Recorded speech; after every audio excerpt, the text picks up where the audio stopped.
Hello, this is Andrew with WMH Racing.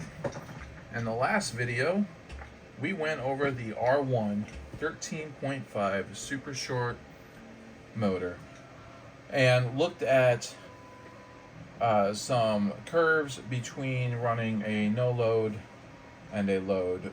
And we did curves with KV versus current. And then I plotted a curve with my power reference.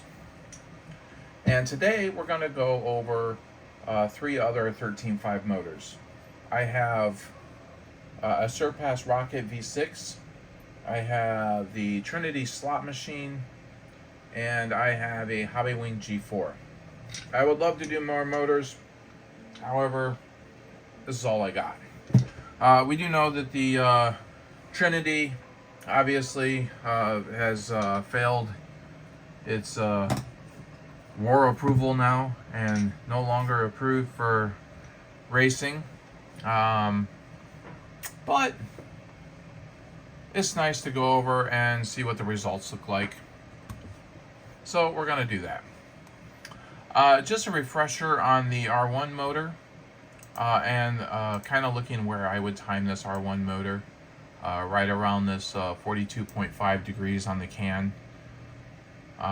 You can see on my orange curve right here, and this is where it starts its downhill descent into the abyss. Our next timing mark at 45, we go from a 285, my 285 torque reference to 448. So this is the kV drop under load, right? So we're going to have 285 to 448.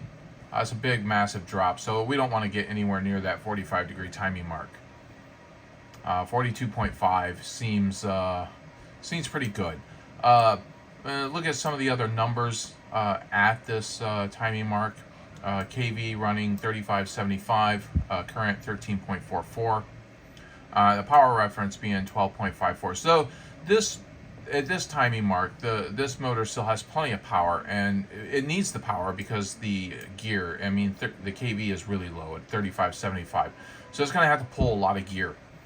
The only issue with this is with the current draw of 13.44. My guess is this motor's kind of going to get warm. So just kind of going off this, we're going to look at, like I said, the Hobbywing and the Surpass, and we're going to decide what motor I'm going to run this weekend in my 13.5 wheeler. Now, I'm new to 13.5 wheeler. I ran the Trinity slot machine, and really I just threw it in there and threw a timing at like 45 degrees, which when we look at those results, that timing mark was wrong. But I'm still new to the class, and I'm trying to get used to running the class. So that's kind of the point of this. Let's figure out what motor I'm going to run, what timing mark I'm going to run it at. And ultimately, that's what you guys want to know, right? What motor should you run? What timing mark should you mark? What should you time the motor at? All right, so this is the R1.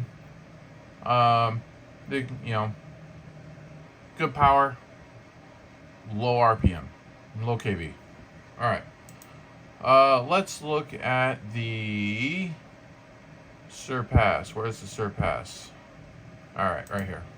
All right, so here is the Surpass Rocket V6. And looking at the no load curve, again, this does have kind of an upward bend to it, so it's not quite as linear. But we get to the 42 mark, and it's pretty linear up from the 42 mark. So if we're not going to time this at 42 degrees, well, where do we time it? Right? Where on this line do you pick your timing based on the linear portion of that graph? All right, so let's go down to the load, and again, if we're just looking at the KV versus current, we kind of get the same slight bend here at the start, and it's very linear.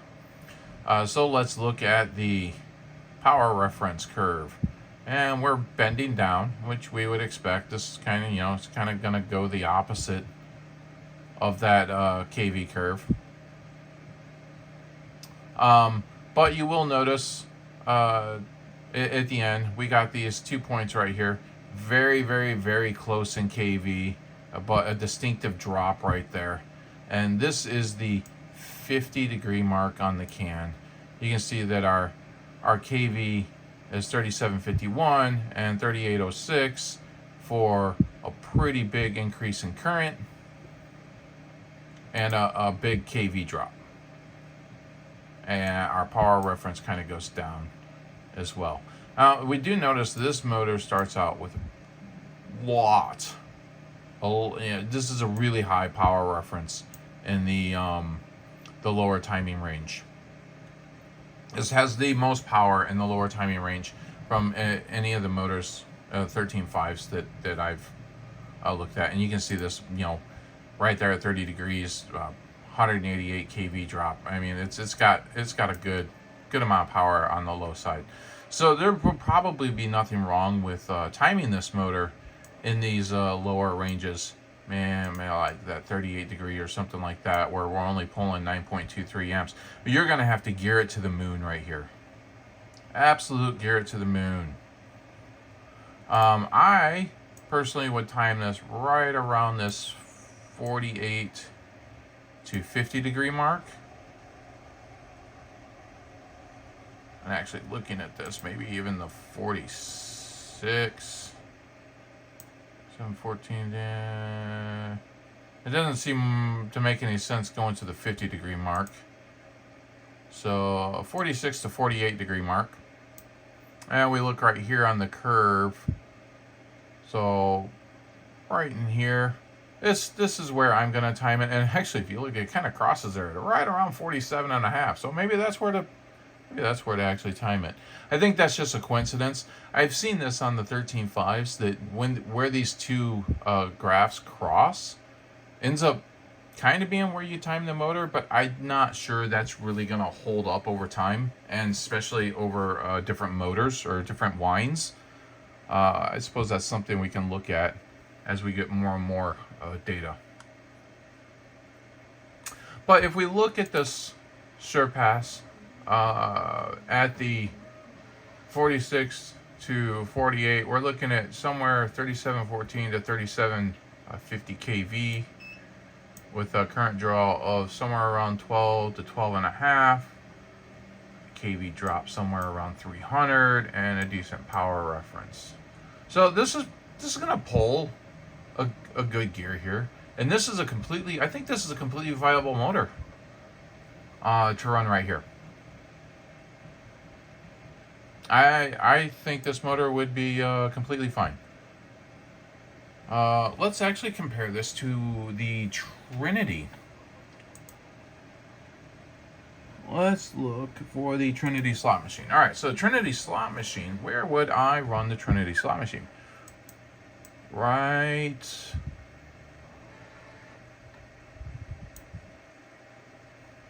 that 52.5 mark. Right there where it crosses, again, right there where it crosses the KV curve. Yeah. So it's going to be around 51 degrees. Yeah, so again, somewhere in between here. We look at these numbers. 37, 77 kV, 38. So somewhere around 3,800 kV, somewhere around 12.75. And again, somewhere around 300, and the power rating is going to be around 13. So the Trinity looks like it's going to have more power and higher RPM at the same. I don't know, it's about the same power. This is going to be about the same power. A little less on the RPM from the Rocket V6. 11.94, 12.5. So almost the current draw. 12.5. So the Trinity, however, will have slightly higher on the current draw, I think. Maybe generate a little bit more heat on there. All right. So this Rocket V6 seems like this Trinity slot machine. The Rocket V6 seems like a perfectly reasonable choice, and it's not really a mainstream motor. I do know that the rotors in these motors are pretty strong. I didn't actually, I measured it, but I didn't record it. I think my rotor was somewhere around 1750 on the gauze. Yeah, anyway, another motor we're going to look at is the Hobbywing G4. And just as a spoiler, this is the motor I'm actually going to run. Why am I going to run it? Well, because at 50 degrees, I guess we should be looking at that 48 mark, huh? That 48 mark is where we actually cross the KV versus current line. So let's see what we got. Good power, decent RPMs, decent 48 degree mark. I'll be honest, I'd probably run this. Yep, 48 degrees. All right, so 48 degrees. I know we're looking at this. Why do we choose 48 here over the 50 degree mark, even though it's only a 25 point loss in the KV? You kind of, sometimes you do have to look at both. The reason being is because we're also jumping 0.75 amps, which actually ends up being approximately the same. You know what? Maybe this one really is the 50 degree mark. We lose, that's where our big jump is right at the 50 degree mark. So yeah, all right, never mind. 50 degrees. 50 degrees on the can, 49.3 measured timing. And this ends up being past that KV versus current curve. So yeah, wow, maybe it is more efficient to run it right there where it intersects that curve. But I think that that was just a coincidence that those were lining up so nicely. All right. So yeah, this is the motor I'm planning on running. I'm going to time this motor at 50 degrees. I think it's got a good balance. It's going to be a little high on the current draw, I think, but yeah, again, heat. We will be able to gear this down, and we're going to need to gear it down because the power is actually a little bit lower than the R1, but the KV is much higher. And let's see if I get that wheeler out here and see that we got that. Yeah, easy run, Z run, however you say it. 13.5 turn Hobbywing G4 motor. All right, and then the nice low C buggy. Okay.